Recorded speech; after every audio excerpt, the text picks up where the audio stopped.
විදර්ශන ප්‍රකාශකයෝ සමග මම පොත් මුද්‍රණය කරලා පබ්ලිෂ් කරලා නැහැ. ඒක හුදු පොත්පල කිරීමේ අර්ථයට එහා ගිය අදහසක් එක්ක තමයි කරනවා වගේ පේන්නේ. ඒ ඉන්ඩස්ට්‍රියට පැනලා මේ අලුත් ඩිජිටල් කාලෙට ගැලපෙන පරිදි හදන්න මේ අය මැදිහත් වෙලා තියෙනවා කියලා දාන්න. නිකන් අර බ්ලැක් මාකට් එකක් වගේ.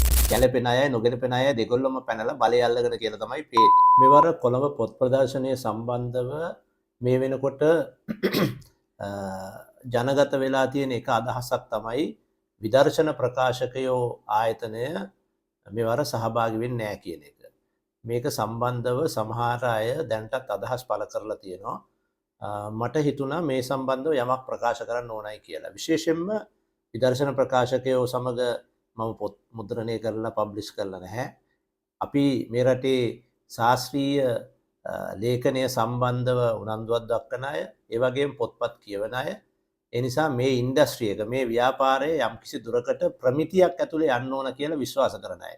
ඒ අර්ථයෙන් ගත්තහම විශේෂයෙන්ම විදර්ශන ප්‍රකාශකයන් ඊටාම හොඳ ප්‍රමිතියක් මේ පොත් මුද්‍රණය සම්බන්ධව තියාගෙන ඉන්නවා. මම දන්න විදිහට මේ අලුතෙන් මේ ඉන්ඩස්ට්‍රියට ආපු තරුණයෝ විදිහට එක පැත්තකින් විදර්ශන ප්‍රකාශකයෝ ජන කිනිමංගොඩගේ ආයතනය, අනිත් පැත්තෙන් ගෙවිඳු කුමාරතුංගගේ විසඳුණු ආයතන වගේ ආයතනවල පොත් ඒක හුදු පොත්පල කිරීමේ අර්ථයට එහා ගිය අදහසක් එක්ක තමයි කරනවා වගේ පේන්නේ. ඒ අය ශාස්ත්‍රීය උනන්දුවක් තියෙනවා. ඒ අය යම් ස්ථාවර දරනවා. ඒ අය පොතක් මුද්‍රණය කරනකොට ඒ පොතේ භාෂාව, පද බෙදීම, පොතේ සංයුතිය සම්බන්ධව බැලන්ස් එක මේවා ගැන ඉතාම හොඳ අදහසකින් කරනවා කියලා පේනවා. ලංකාවේ පොත් මුද්‍රණය කිරීමේ ඉන්ඩස්ට්‍රි එක මේ අලුත් ඩිජිටල් කාලෙට ගැලපෙන පරිදි හදන්න මේ අය මැදිහත් වෙලා තියෙනවා කියලා දන්නවා. නමුත් ඊටාම කනගාටුදායක ආරංචියක් තියෙනවා. මේ කොළඹ පොත් ප්‍රදර්ශනයේට විශාල පිරිසක් සහභාගී වෙන්න නිසා දැන් ඒකත් අර මේ නිකන් අර බ්ලැක් මාකට් එකක් වගේ.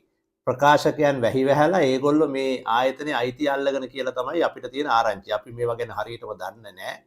මේ කොළඹ පොත් ප්‍රකාශකයන් නැත්තම් මේ ලංකාවේ පොත් ප්‍රකාශකයන්ගේ සංගමය දැන් අර පොඩ්ඩක් මේ විශාල මුදලක් එන ප්‍රදර්ශනයක් පවත්වන නිසා ඒකට ගැලපෙන අය නොගැලපෙන අය දෙගොල්ලම පැනලා බලය අල්ලගෙන කියලා තමයි පේන්නේ.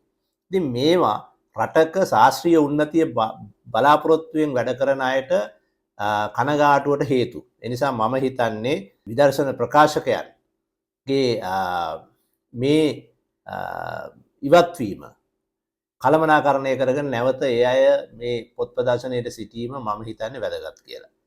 ඒ ඇත්ත එක්ක මම කිසිම පෞද්ගලික සාකච්ඡාවක් නැහැ. මට හිතෙන්නේ ජනගිනි මංගොඩ මහත්මයාත් කලබල වෙන්නේ නැතුව මේ ප්‍රශ්නේ ඇමිකබලි විසඳ ගන්න ඕන. පොත් ප්‍රකාශකයන්ගේ සංගමයත් මේ ප්‍රශ්නේ විසඳ ගන්න එක ඉතාම සුදුසුයි කියලා අපි පාඨකයෝ විදියට, ඒ වගේම මේ ඉන්ඩස්ට්‍රිය ඉදිරියට යන්න ඕන අය විදියට, කල්පනා කරන අය විදියට කියන්නේ.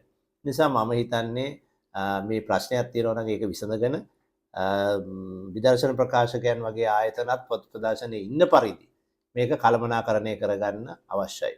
ඇත්තටම සරසවි ප්‍රකාශකයන්, ගුණසේන ප්‍රකාශකයන්, විජිත ආපා, විදර්ශන විසඳුණු මේ වගේ අර බ්‍රෑන්ඩඩ් එක එක මතවාදී වශයෙන් බ්‍රෑන්ඩඩ් වෙච්ච ඉතා හොඳ පොත් ප්‍රකාශන යාන්ත්‍රණයක් රටේ හැදෙමින් තියෙනවා.